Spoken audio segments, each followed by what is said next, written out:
Business, tous s'abonner na Masaki du TV officiel. Ah ouais, ah, mais vrai, mes collabos, mes nyonso, mais tout. Et les bateaux de ouf.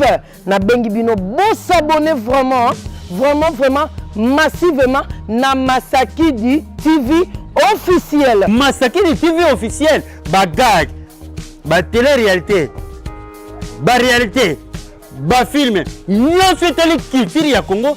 Tous s'abonner massivement na Masaki du TV officiel.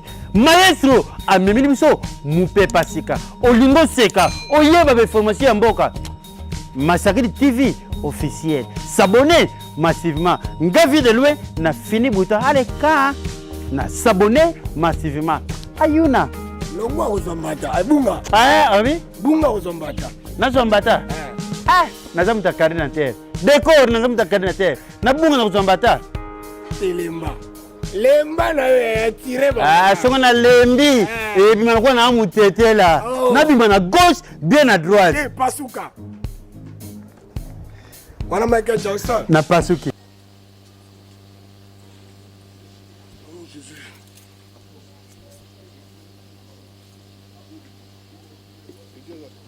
Encore une fois, bon après-midi à toutes et à tous. Merci de nous avoir prêté votre disponibilité en cet après-midi. Et nous voulons également déjà présenter nos excuses pour l'heure à laquelle nous commençons cette conférence de presse. Et vous le savez, cette occasion fortuite qui se présente devant vous, nous avons justement cette actualité, vous le savez. Il a plu au chef de l'État qui a désigné, bien sûr, l'excellence Kofi Olomide comme ambassadeur culturel de la République démocratique du Congo. Alors, cet après-midi, nous avons besoin de vos questions également, mais nous restons sur l'actualité, s'il vous plaît. C'est un bon moment pour également passer ce moment avec l'artiste, mais nous allons poser quelques questions concernant l'actualité au Mandekouye et Bibiso Nyoso, que Mokonza Moka a Pessi. L'artiste Mouné Namboka Nabiso Azali, le représentant ambassadeur culturel à Mboka Nabiso, et en même temps, à Outiko PSAEP, passeport diplomatique. Alors il faut dire, couronnement Oyo, la reconnaissance nationale aux ont mérité de Putana, on a un changement cogité ensemble avec l'artiste musicien. Excellence, Kofi Olomide est présent, et vous également, vous êtes là, la presse, vous êtes présente. Nous allons commencer, mais d'abord, un petit mot de circonstance. L'artiste c'est la ville de Kofi Olomide et ensuite on verra comment nous allons dispatcher pour certaines questions importantes concernant que Ndenge va désigner ambassadeur culturel pour la Mboka Nabiso, Ndenge va octroyer passeport diplomatique. Merci encore une fois d'être là au nom de l'artiste musicien. Nous vous remercions encore d'être là pour vos questions également. Excellence, vous avez la parole. Merci. Citer après ce qui s'est passé pour des interviews par tous les membres pratiquement de votre profession. Et le bureau ovale a trouvé la solution de nous réunir ici, à cet endroit, pour que si vous avez des préoccupations, je puisse essayer. Sur moi, ma question, il y a Mindondo, il y a Pitopa, les deux amis. Azana pour répondre à Bino, plutôt qu'à la Kimia, on a dit à peu près pour la Bino de Bolinaga. Mais on a commis un mois de voir mon boy, il y a évité par moi. Déjà, on a déjà pour éviter, mais ce qu'on a évité encore plus. Donc, Bino Moyebi, façon diplomatique, pour beaucoup.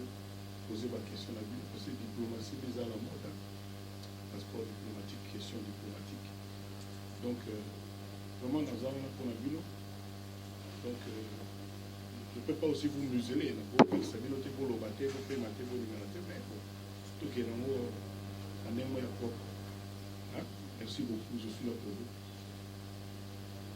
Sans plus tarder, fongoli nini na biso ya question na répété lisusu actualité eza ya makasi comme ntango lelo akomi ambassadeur culturel ya mboka na biso eza esengo mingi mpona biso kotikala na masolo wana kaka ya ambassadeur culturel et en plus passeport diplomatique.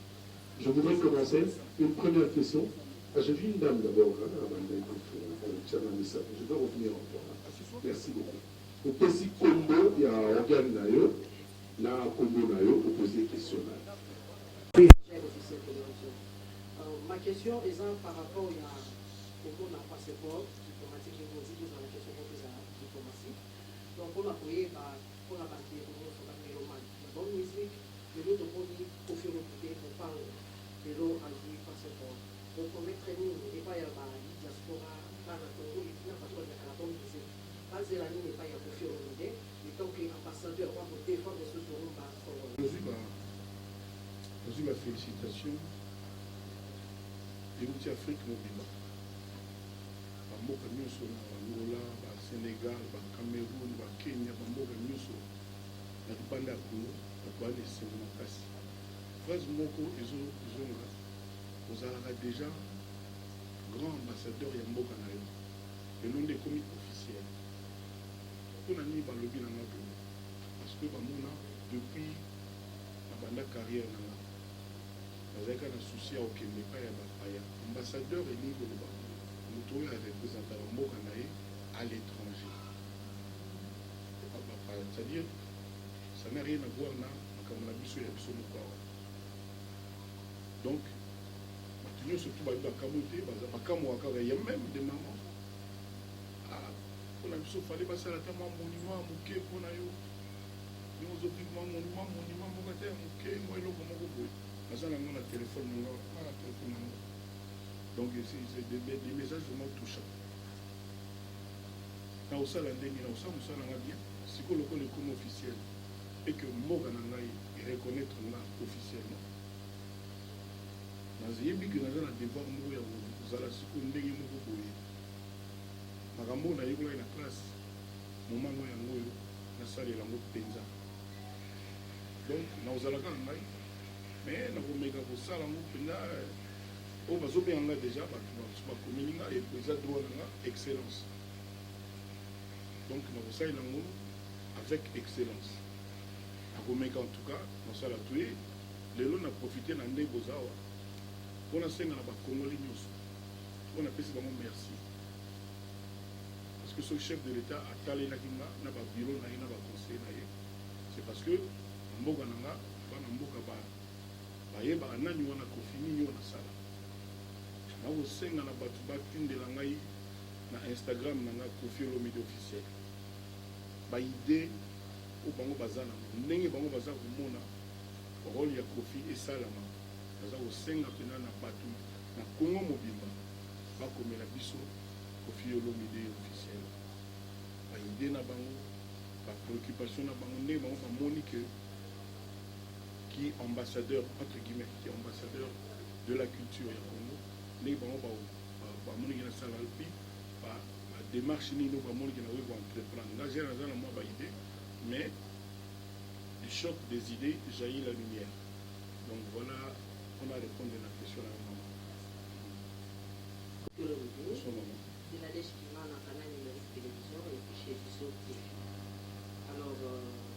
excellence très fier d'être ambassadeur de la culture congolaise.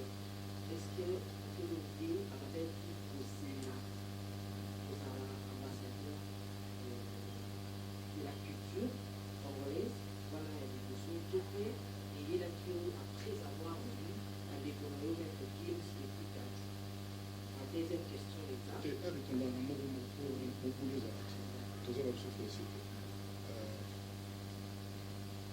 babengai ngai na bayera boye nakila mbangu na affaire étrangère na récupéré passeport en fait bakangaka même pas photo basalaka passeport na yo ordinaire ya mboka oyo yo ozali congolais basalaka rappel ya makambo wana batie sikoyo na document na basika je pense ya mpe ndenge wana ka basalaka ce passeport nous va pas je signe c'est un souté basala bazwa donc basi basala ki tout na ye na bureau ya secrétaire général ya affaires étrangères tout pour moi la vidéo et maintenant bazo zilanga bena embouteillage comme ça nga presque à 19h la côte bazalaka bozela avant na boyoka ni balobaki ne muto ba filmer bena direct ya teke to monter to ni avec sur ordre ya haute hiérarchie en mboka konza mboka il fallait pas que ça ait passeport wana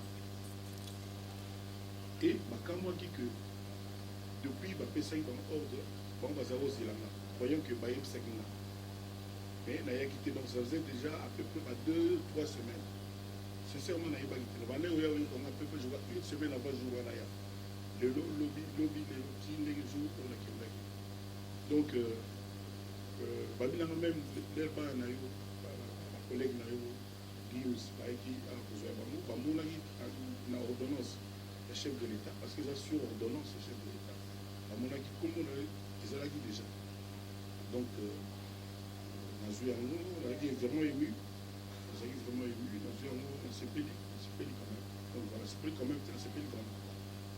Voilà ma deuxième question est là. Quand M. Kofi a rappelé Bisso dans le média que Aza troisième artiste à en avoir. Ah non, je n'ai jamais dit ça. Troisième, tout le temps, tant que les canaux de la télévision, Ozo Sanabiso, que Ozo Ibisarabiso, Ozo lancé un message, Oza troisième. Non. Il y a pour recevoir. C'est fini le coup d'accord. On a le baki, c'est la route du Cabo, où il y a Kofi, ou bien où il y a Monakate, Ayokate. Mais où il y a Zo vivre, Azo Yokazo, au côté de la Cabo, on a le lobby qui est là, numéro T. On a le lobby que. Star na biso bazala ba ajaba on a bazala vraiment comme ba mege na mona internet ba tumo ka ko ba kelanga makambo ba komaki que Kofi alobi que boye na sala qui démenti j'espère le mona kiango lobi ka ta mikolo moko te na tikala ko ba makambo ba pete na donc pas ni na lobi ba kofela ba kosela likambo to yo Kofi matoyi Kofi misupe o donc ta tikala ko ba mata mikolo na tia numéro te atia numéro ata mikolo moko te na baka ke le président merci, le peuple congolais merci. Maintenant, continuez le processus. J'ai deux petites préoccupations. Tout le monde. Merci. Voilà, j'ai des petites préoccupations par rapport à la nomination, votre nomination comme étant ambassadeur de la culture congolaise. Vous venez de dire que l'ambassadeur vous représentez en dehors.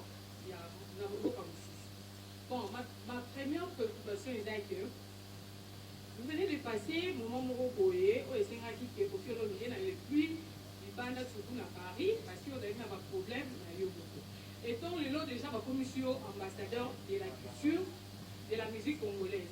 Au fur et à mesure va changer ce statut. Est-ce que pour nous le banda la France va on dit maillot facilement puis par problème surtout autour des Ghana. Ma deuxième préoccupation. C'est là le point de la première préoccupation. Il faut peut-être vous au courant. Vous appelez le Souti, Bachir, je ne sais pas. Les Nazabo et Naza acquittés.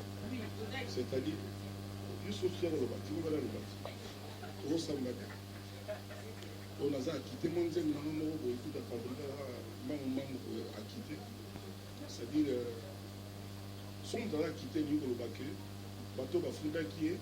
Bakosela kema bon moté ozoza kitete otika la kuna oui ta on a nazali awa donc nazali donc donc na moi tout que na moi États-Unis on a préparé tourner en quartier latin aux États-Unis donc nazali vraiment donc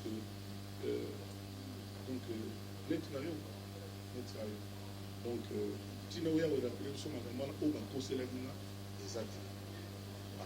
Quand on a ici Eleki et ici Eleki. Merci beaucoup. Deuxième état que vie au commis ambassadeur de la musique, doit représenter la musique congolaise en dehors de nos frontières. C'est, pardon. Tu vas mettre en dehors de nos frontières presque du sol. Oui. S'il vous plaît. La culture. Voilà. Bien. C'est-à-dire, tu mieux sur la côte en avion, mais bato nyonso bakozala ba ambassadeur oyo mboka na bango epesi bango nani te ce n'est pas possible et puis nous comprendre banza que bureau ya chef de l'état na ye moko mpe aza yuma te aza mpe zoba te loin de là aza na bacritère na bango oyo eza ya bango bayebi nini tindiki bakuna yo nanga na zito kamwakili tomonaki mbala moko gims na leki na ye passeport après babengi kofi bato wana baza mpe baclan barefusaka donc selon bacritère na bango parmi bato bakenda kobeta libanda parmi bato baexportaka musique ya congo bango bayebi question na bango eporte na nani wana na bato oyo wana bango balobi et puis voilà donc yo nanga toyebi te ngai moi je crois savoir que bon bamoni quand même mosala na sala na bandi omema quartier latin libanda libanda peut-être wana otaka kobotama na ba90 yokotama na banda 83 bref bamoni depuis donc bamona ndenge par exemple ndombolo par exemple eza cri ya tutu kaloti mais eza parmi bato baexporta cri ya ndombolo ekoma na baivoirien bato belebele donc bato bavanda na chef de l'état baconseiller na ye nde badecidaki donc moi pour citer sikoyo étant ambassadeur culturel vous avez un problème le musicien congolais ça fait une dizaine d'années obetaka te surtout na France vu que bakombata balitakala bino étant ambassadeur solution nini oyo ozoprévoir kozwa mpona likambo yango esese tomona mpe kobetaka régulièrement ndenge ezalaka mais ngai nayebi te mpona nini il faut totingama kaka tobeta kaka na France namoni héritier aloti obetaka turquie baespagne eyali baportugal baautriche basuède c'est-à-dire soki nga bakolegi nanga balingi bayokelanga ide moko ya bie mpo likambo yango esila eyaki tobore na biso bafrance ta belgique tobabona linga nano tobore yango donc tobore yango donc c'est-à-dire tobi tokobeta na biso susu bamboka eza ebele c'est-à-dire ata moto ya france alingi abetisa biso aluki sale moko ata na londres ezaka poto kaka na états-unis ali ngai nde na bolokwa makambo nanga arena elekaki nde batutu bayebi c'est fini mpo nanga baide na bongo nzoto mpona beta na france nabeta na france ata ba 1000 fois omoni donc eloko wana arena wana parce que na afrique tuta betaki wana na batutu na afrika nalingaki kaka ndenge nasalasala congo à travers ngai ezala premier mboka ya afrique ebeta mpe kuna omoni mais boyo eleki ndenge eleki tombe mpe na periode ya makambo ebele makambo ekoma freine par makorona bana boyebi donc mpona ngai vraiment soki politique pene ya france auto peut-être awa na banza na avril na kolobeta na suisse salement monene me na suisse kolobetela nasi bato ya france baoya voilà merci Bonjour ambassadeur. Bonjour jeune fille. Je suis Mediastar. Je représente chez l'Essentiel TV. D'accord. Monsieur Kofi, est-ce que vous allez vous associer avec Dadju et Gims pour la réalisation de leur projet ou vous avez votre projet à vous? Non, j'ai déjà dit que je vais demander que nous trois, les actuels ambassadeurs, tout sincèrement validé. J'avais déjà dit ça quelque part, mais je vais le redire. Je l'ai dit ici, je vais proposer qu'on se voit un peu, qu'on se parle un peu même par texto, par ligne, photo, tout à la ligne, tout ça, comment peut-être en première action, on a une carte d'action à la idée. Mais maintenant, je ne peux pas parler pour eux, par exemple, la liberté là-bas, puis on verra bien. Aussi, dans la polémique, c'est dans le monde de la musique. Est-ce que vous pouvez réunir les musiciens? Oh, mission langeza pour réunir les musiciens congolais. Imiko ezali. Imiko o bapesaki mbongo matanga de fala. Donc imiko est malade. Président on comprend. Imiko ezali déjà mais makambo ngeza imiko là makambo yali que lokumu ya culture ya Congo à l'étranger. Même moi nazala Congo ba réunion imiko babenga ngata. Mais nazala ka babenga ngata. Et bien raté pour la nuit. OK. OK. Bonsoir, son excellence. Bonjour. C'est Jenny Goyi, de Château TV. Ma question est celle-ci.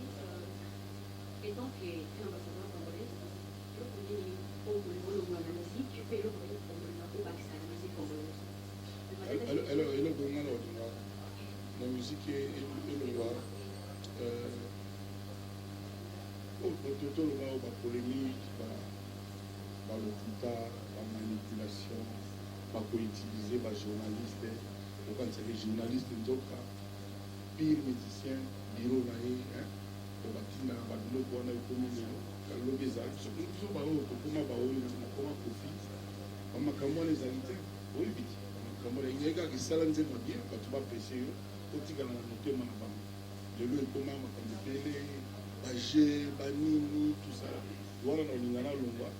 et puis, on a excellence, c'est-à-dire que la qualité, vous allez l'esprit bien, musique propre, comportement propre, il y a digne, bien. Donc voilà, c'est une question. Bitumbao na sûreté na gagné abunda bango. Autant on a bandé tumba c'est que na sûreté na okenda na ngopena donc tina lifo bon. C'est-à-dire nazala déjà on nazala moi moke wana na olinga pina na corset yango lisusu donc na ngalisa yango lisusu par exemple mingi na bolo bala yango donc drapeau ya culture ya Congo il faut ezala pina likolo. Je suis Rachel Academy, professeur de santé sociale, et je suis chargée de communication du Congo, dans les liés à Congo. Voilà, la question est d'abord, quand on localise entre les mots, de la question dans le même ambassadeur culturel, la question de les et puis, il n'y a pas très longtemps, le bâtiment, mon équipe politique, c'est-à-dire automatiquement par rapport à MPSD, madame, tout ce sera nous, on a montré au c'est-à-dire qu'il y a tout ce sera nous, on a fait que nous avons question d'allier dans le sens tes alliés, tes rapport maintenant, vous avez pressé. Non, non, l'embelli mobile, non, ok. Ce qui est que tout le monde a un conseil. Nani Togote ambassadeur culturel à Congo. Et ça, c'est bon, on a Kofi. Mais on a un temps à quoi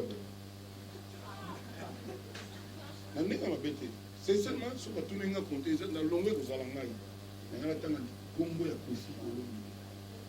De l'eau, nous sommes tous. Si on a assisté pour répondre à tout le message de l'équipe télé, partout, on a sonné, on a Zakari, Papa Basso. Mon vieux. Partout dans le message, il y a Congo, tout donc, on appelle sa conseil, on a sa idée, pas sur profit. Mais on a évité de dire, effectivement que donc, quelque part, on a quand même qui peut l'habilité. Mais merci, j'étais ému. On a remercié le chef de l'État encore une fois. On a remercié le peuple du Congo, on a remercié le Mokalanga, Boyende Zalaka. Bana oyo bana émission bana kala ba artiste ya Congo tous un avantage tous une obligation même dans l'aéroport moi salon ya la bana kaka mona bango lelo yo ambassadeur culture ya Congo ka Congo ya vers à côté ndenge wana neza continue ma question.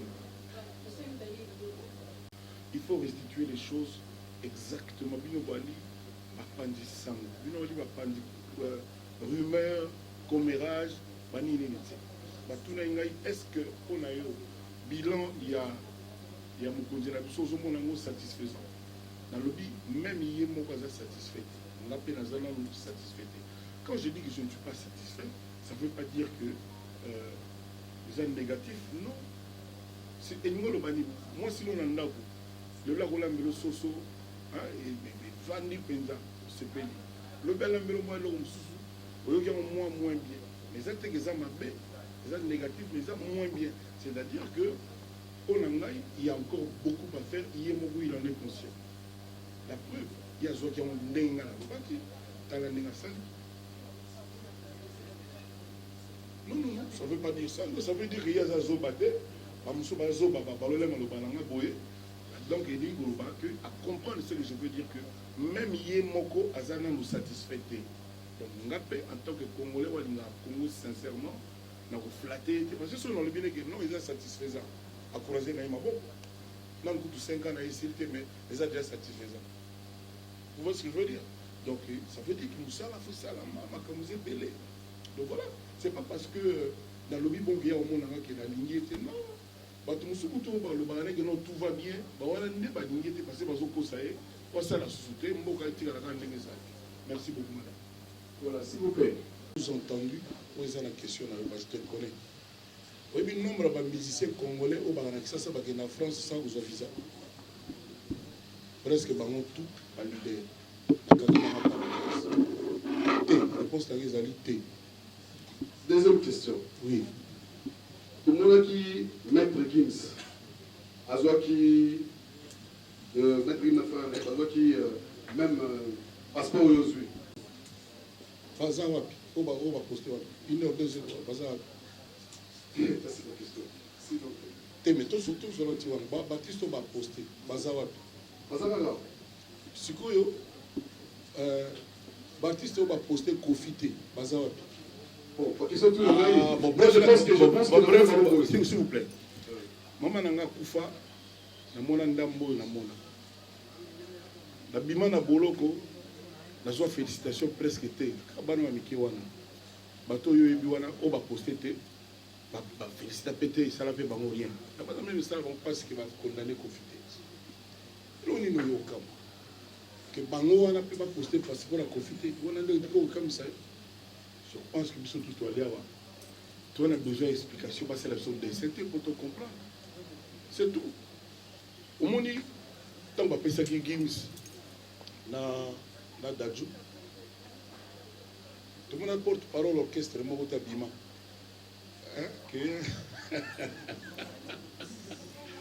Excusez-moi, pardon. Là, il y a un peu de moi,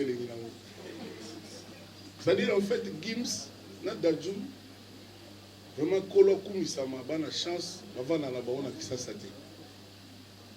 Batala na boyi miswa kabana te, batala na bango, hein? Ba main libre auto na ngwati.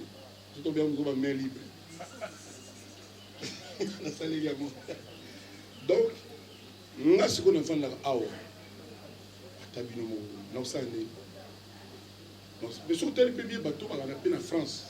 Ba Gradio, ba Nino, ba Buba, ba collègue ba Gim, ba on poster te, ba Gim school. Mais ba poster ba un po, ana menga ndena bo naza benga Nino benga tiwa savage benga, ba ta braza ba roka, ba Abidjan ba tout ba péter na benga, sauf en ça mais c'est normal. Maman nanga kuta kufa na zo même pas mes condoléances. Sauf Adolphe Tataye, ça va. Ça c'est un grand monsieur. Donc, le Rocan m'a catché les attentes. Question, demandez au avancer en haut. Déjà, tu vas grand. Non, on a un problème. Inos.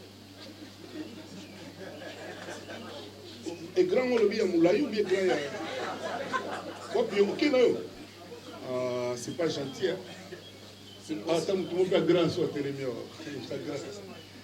Donc, c'est la radicale. Mon amour, tu as Koufi, Miso, tu as Koufi Matoé. Bon, tu es bon, Balola, bon, papa, Balobi, bon, ma critère au bureau du président, le président a besoin d'aller au matin. Il y a un monde qui a oublié sur la place. Kinois, là, on va te en Belgique. Donc, grand Yankee, grand logo, quoi. Donc, déjà, vous autres, le gouvernement est déjà. Par critère, moi, je crois avoir mon idée.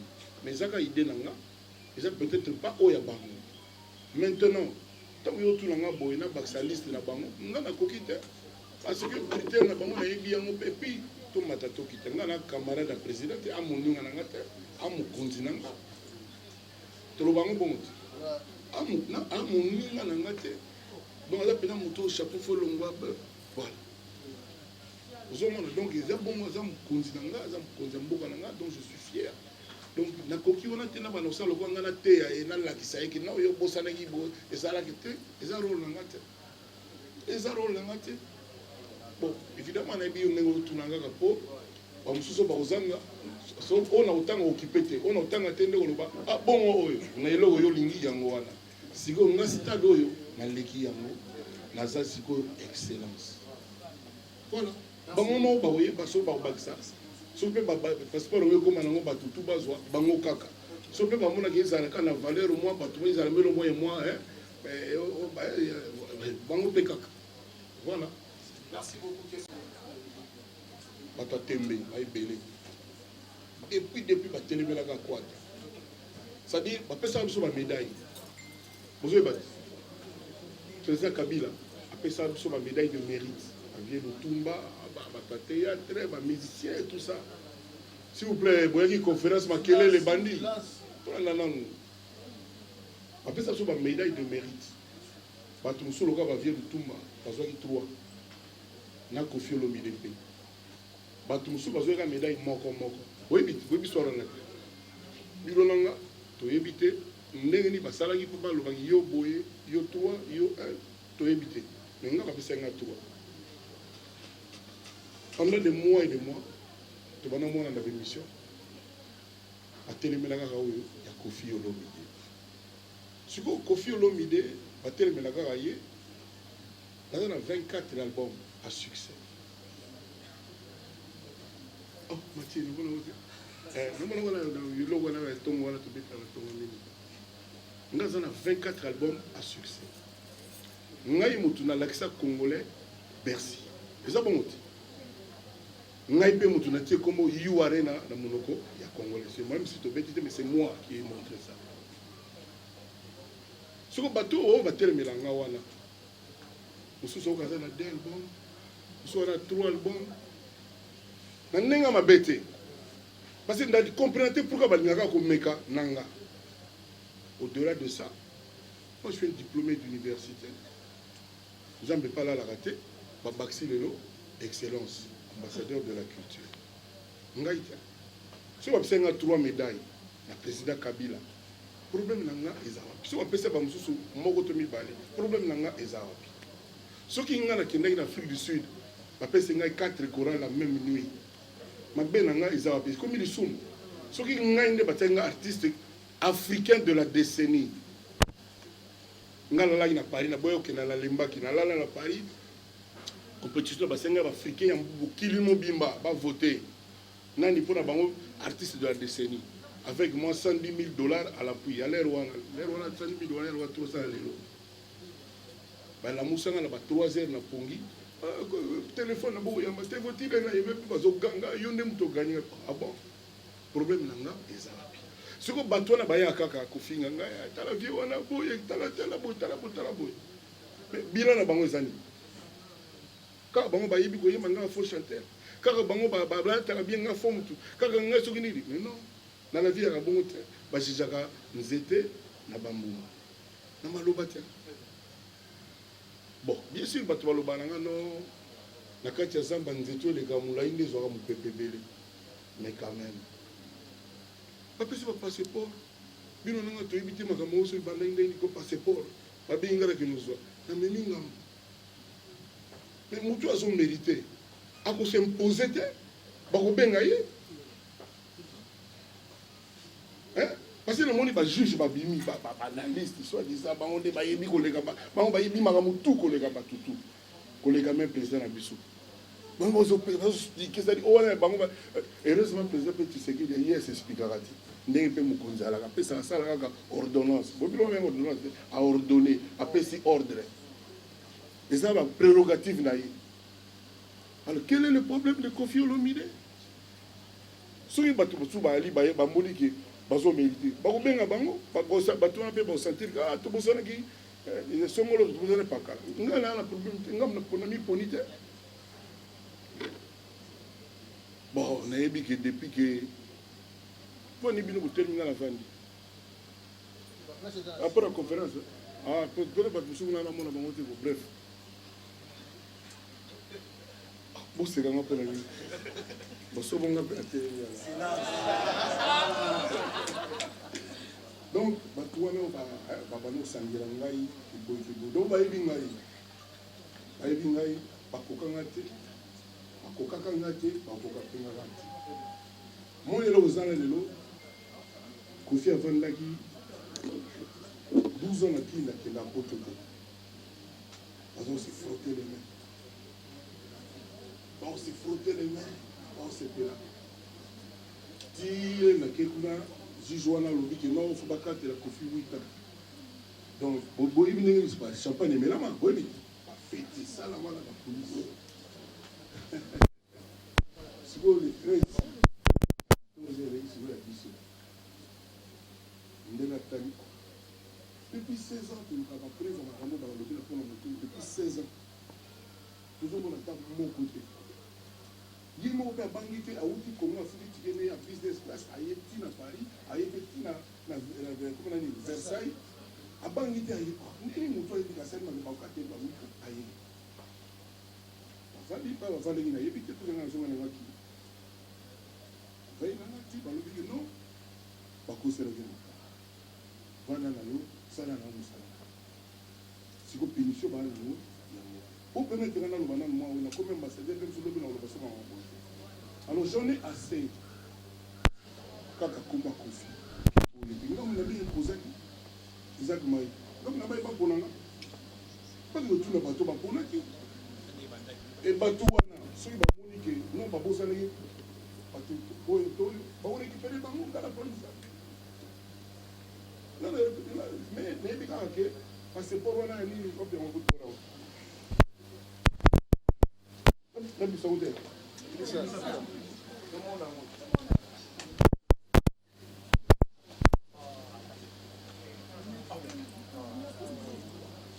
donc c'est-à-dire bandaka nga nakola na mboko ya nayoka yango kaka ke bapesika bo bapesika lelo bapesi nsima kosema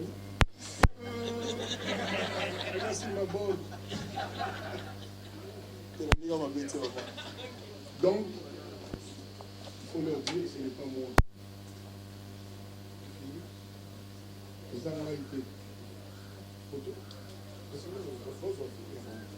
donc eza ngai te et puis ata balobi nanga ndenge nini ata balobi ke Kofi soki nini ni chose ni foi aza kuna te nalobi kaka ke eza nga moto na miimpose te nde baponeli nga mpe nayebi te mo si nayebi mpona salikama nini bato ata bao bakoloba bayebi yo nga nasala voilà nasuki wana mpona question wana batata bino mpe mpona question te comme ambassadeur culturel, est-ce qu'il y aurait une hésitation ce qu'on a sollicité? Deuxième... Voilà, merci. Deuxième...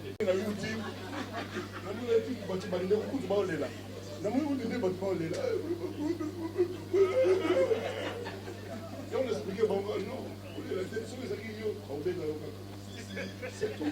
On a même organisé.